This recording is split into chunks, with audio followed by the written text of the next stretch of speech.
Do you think you know the people around you? Do you really know who you've let into your circle? You believe you can identify when someone is toxic, when an energy is heavy, when a behavior crosses the line of what is acceptable. You might think you do. You might trust your instincts, your experience, your intuition. But what if I told you that the real dangers are not obvious? That the most destructive people are often charming, friendly, and often seem thoughtful. They come with smiles, with praise, with loyalty, until it no longer serves them. Niccolò Machiavelli dedicated his life to studying these hidden dynamics. In his work, Discourses on Livy, Book 1, he reveals that men are driven by two principal impulses, love or fear. This applies not just to you, it applies to everyone, and that is precisely where the danger lies. Because when someone is blind to others' darkness, that darkness seeks someone to dominate and devour. And often, that someone is you. Perhaps you have never stopped to think about this. But think now, how many times have you been let down only for them to come up with the perfect excuse? How many times have they betrayed your trust when it suited them? How many times have you been blamed for something you didn't do or treated as the savior of a tragedy that wasn't even yours? But the most frightening part is that often you don't even realize you are in this game.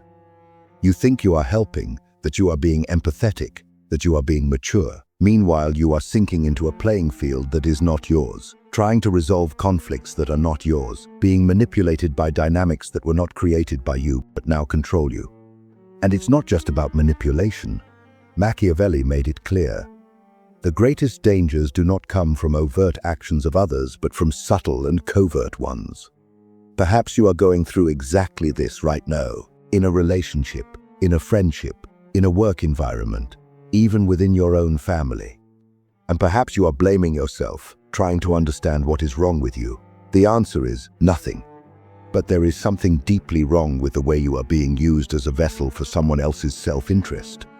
In this video, we will expose, one by one, the 7 types of people that Machiavelli would identify as dangerous, that act not only with deliberate malice but with internal forces they themselves do not understand. We will use Machiavelli's words, his concepts, and warnings directly from his works such as The Prince, The Discourses on Livy, and The Art of War to show you how to recognize these profiles. But more than that, we will open your eyes to the possibility that perhaps one or more of these profiles is within you as well.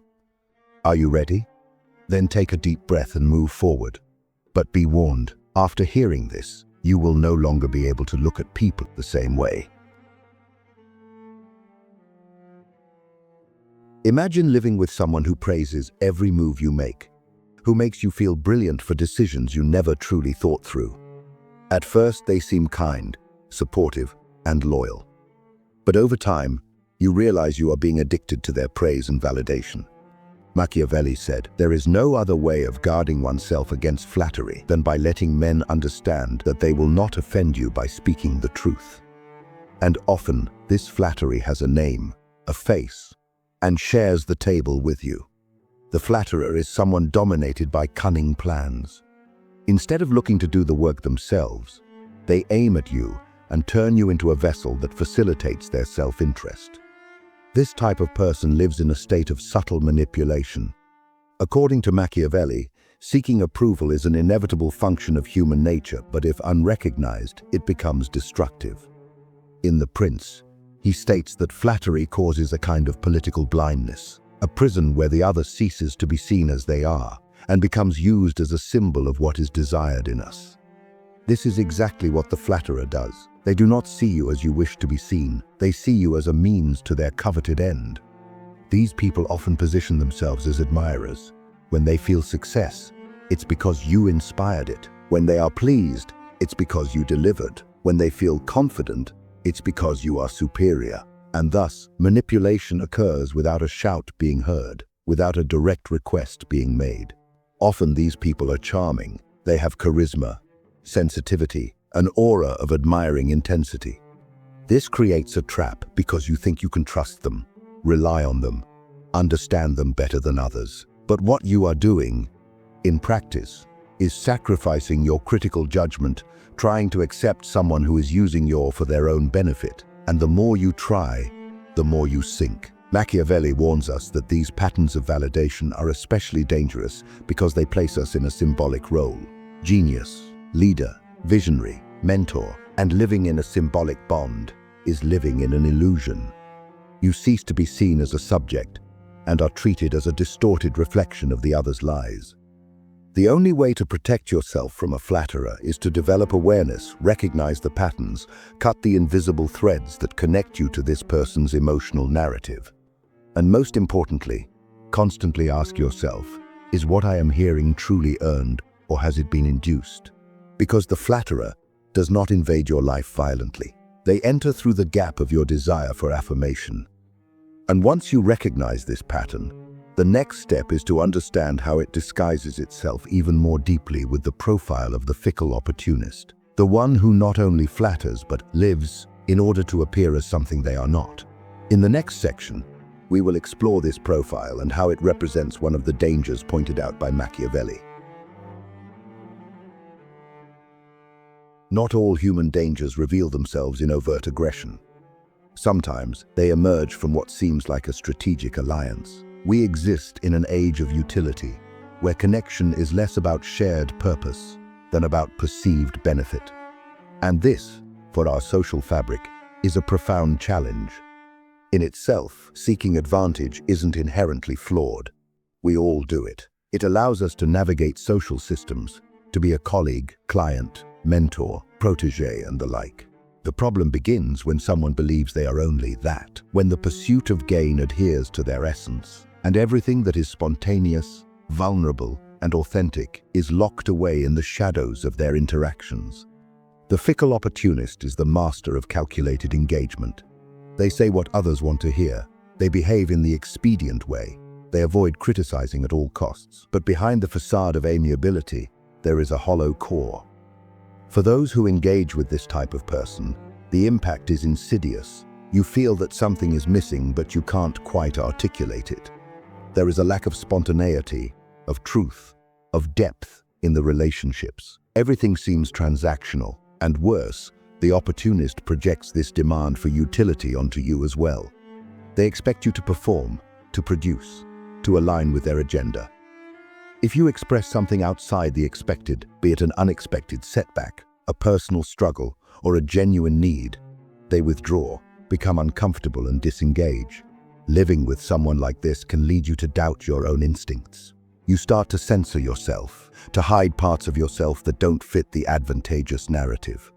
Gradually, you also begin to wear a mask and don't even notice. But there is something even more troubling than that. Because when someone is always on edge for an opportune moment to advance, they will not think twice to betray you to the highest bidder.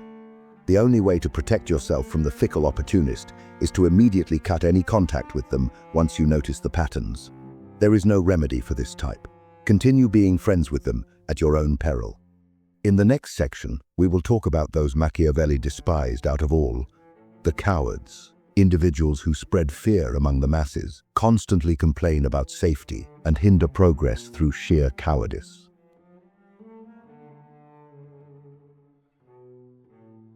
There is a type of person who constantly retreats, who shies away from every difficult conversation, every challenging decision, every moment that demands a stand. At first, they might appear peaceful, diplomatic, conflict-averse.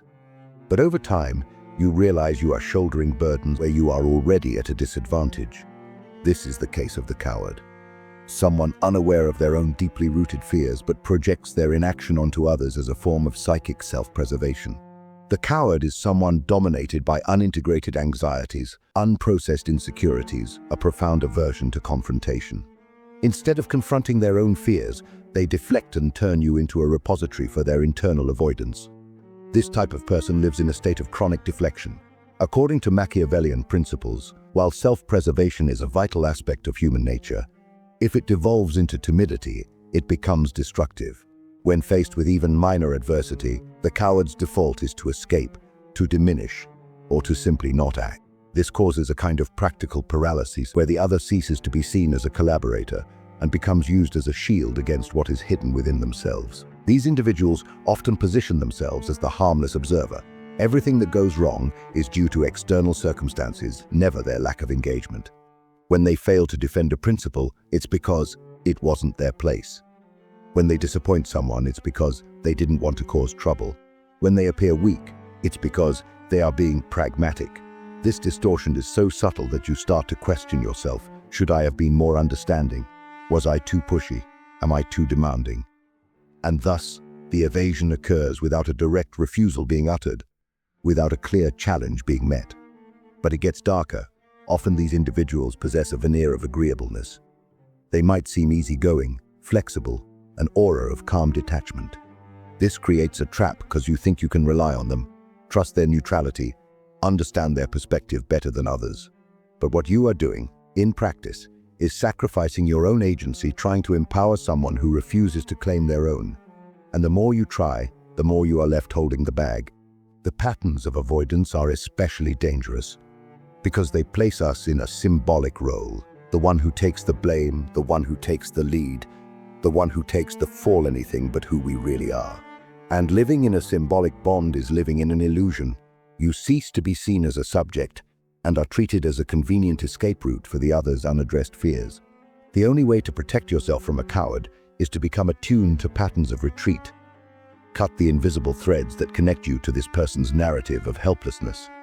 And most importantly, constantly ask yourself, is this inaction truly mine to bear, or has it been offloaded? In the next part, we confront the indecisive, those Machiavelli deemed perpetually detrimental, individuals who hobble progress, constantly doubt strategies and hinder transformative ideas through perpetual indecision. Have you come across someone who constantly delays, who stalls every critical decision, who hesitates at every crossroads, every moment that demands decisive action? At first, they might appear meticulous, thoughtful, prudent, but over time you realize you are caught in a cycle of analysis without conclusion and where every opportunity slips away. This is the indecisive, someone unaware of their profound aversion to risk but projects their inertia onto every situation as a form of self-preserving inaction. Machiavelli said, "There is nothing more difficult to take in hand, more perilous to conduct, or more uncertain in its success than to take the lead in the introduction of a new order of things." The indecisive is someone dominated by unintegrated anxieties, a profound fear of error, an overwhelming need for certainty, a deep-seated resistance to the inherent ambiguity of action. Instead of embracing the moment, they procrastinate and turn every potential initiative into a canvas for their internal paralysis. According to Machiavellian principles, while prudence is a virtue, if it devolves into endless deliberation, it becomes destructive. When faced with even minor uncertainty, the indecisive individual's default is to question, to reevaluate, or to simply not commit. These individuals often position themselves as the diligent analyst. Everything that goes wrong is due to incomplete data but never their lack of resolve. When they fail to launch a project, it's because more information was needed. When they disappoint a team, it's because the conditions weren't perfect. Even more troubling, often these individuals possess a veneer of intellectual rigor. They might seem intelligent, well-informed. This creates a trap because you think you can rely on their judgment, trust their insights.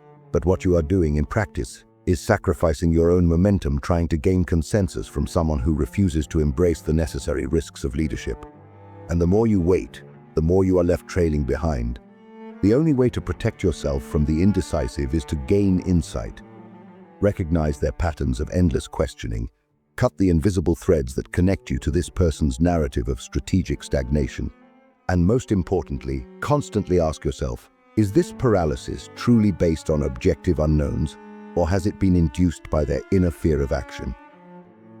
In the next part, we address the naive idealist, those who blindly assume inherent virtue in others, consequently failing to anticipate the deceit prevalent in the world as it truly exists.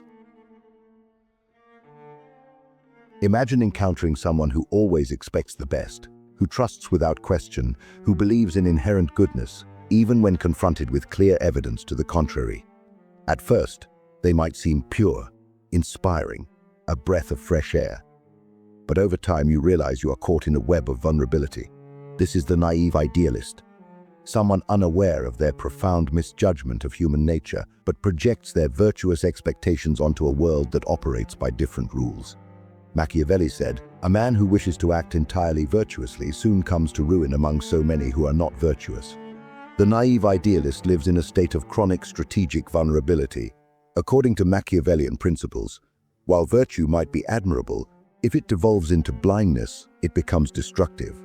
When faced with even minor duplicity, the naive idealist's default is to rationalize, to forgive, or to simply not anticipate betrayal. This causes a kind of operational exposure, a cage where the other ceases to be seen as a potential threat and becomes used as a canvas for what is hidden within themselves, a refusal to confront the darker aspects of human nature.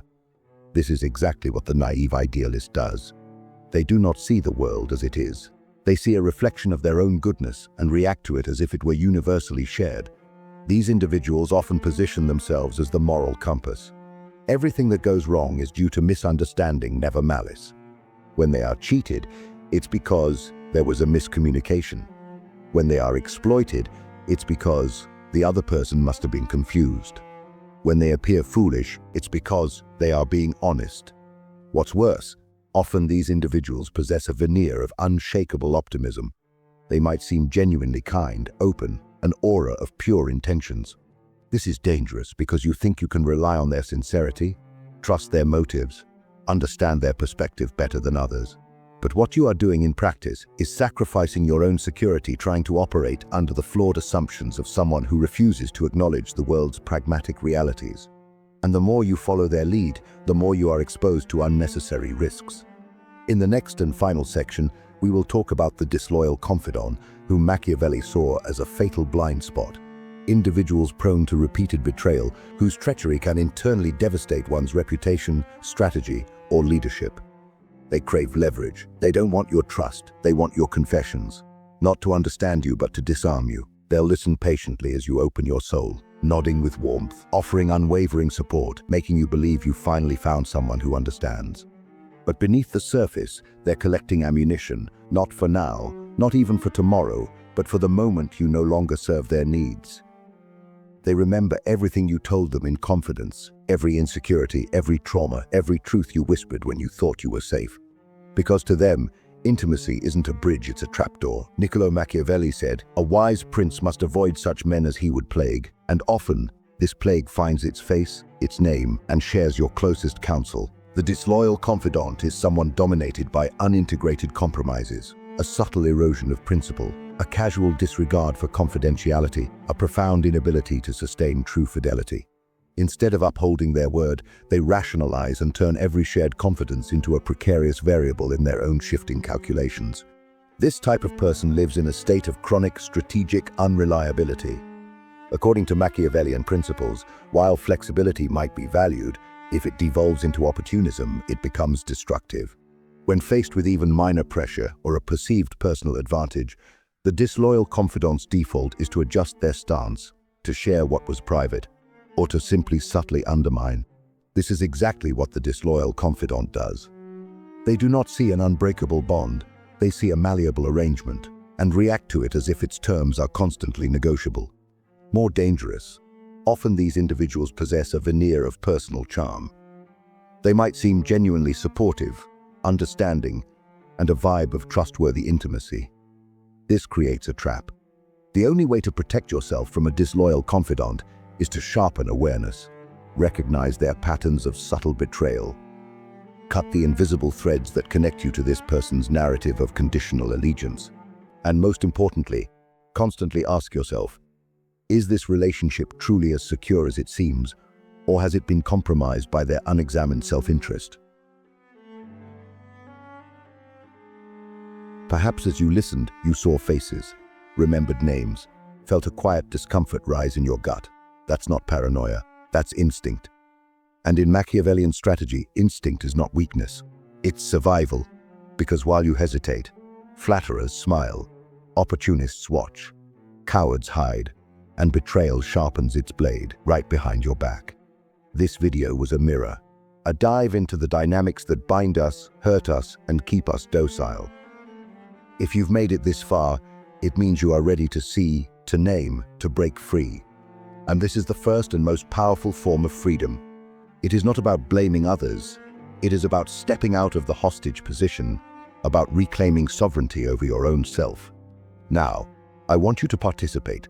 Leave in the comments, which of these profiles have you faced, and which do you honestly perceive within yourself?